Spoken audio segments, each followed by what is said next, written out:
राजनीति भी गजब है, कब बाजी पलट जाए और कब अपने दूर हो जाए कहा नहीं जा सकता। इसलिए कहते हैं कि राजनीति में कोई स्थायी शत्रु या मित्र नहीं होता। जब सितारे बुलंद हों तो माहौल अनुकूल हो जाता है, मगर जब यही सितारे गर्दिश में दिखने लगें तो फिर तस्वीर ही बोलती है और बॉडी लैंग्वेज सारे राज उगलती है। ये हम नहीं बल्कि सियासत के बड़े किरदार राजनीति के मंचों पर दिखा भी देते हैं। आखिर कैसे, देखिए हमारे सहयोगी दर्श शर्मा की यह खास रिपोर्ट।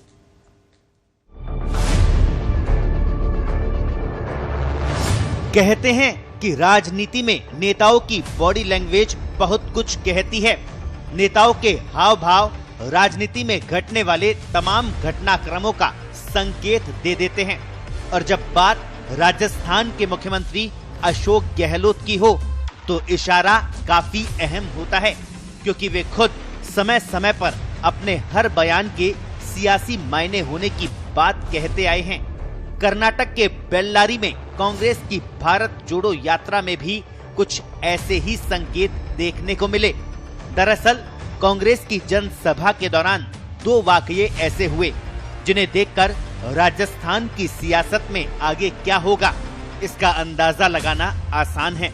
पहला वाकया कर्नाटक के पूर्व मुख्यमंत्री सिद्धरमैया के भाषण के दौरान देखने को मिला। जब मंच पर राहुल गांधी के पास वाली सीट खाली हुई तो मुख्यमंत्री अशोक गहलोत वहां जाकर बैठ गए और राहुल गांधी से गुफ्तगू करने की कोशिश की, मगर राहुल के हाव भाव नाराजगी भरे दिखे तो भी गहलोत अपनी बात कहते दिखे। लेकिन 1 मिनट बाद ही गहलोत वापस अपनी सीट पर आकर बैठ गए।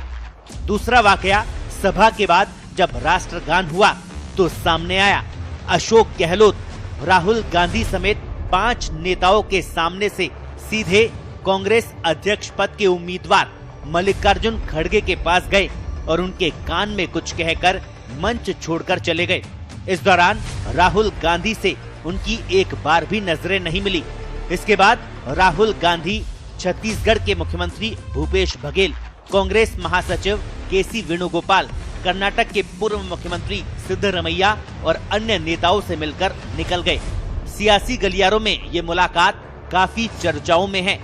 हालांकि सीएम अशोक गहलोत ये भी कहते आए हैं कि राजनीति में जो होता है वो दिखता नहीं है और जो दिखता है वो होता नहीं है।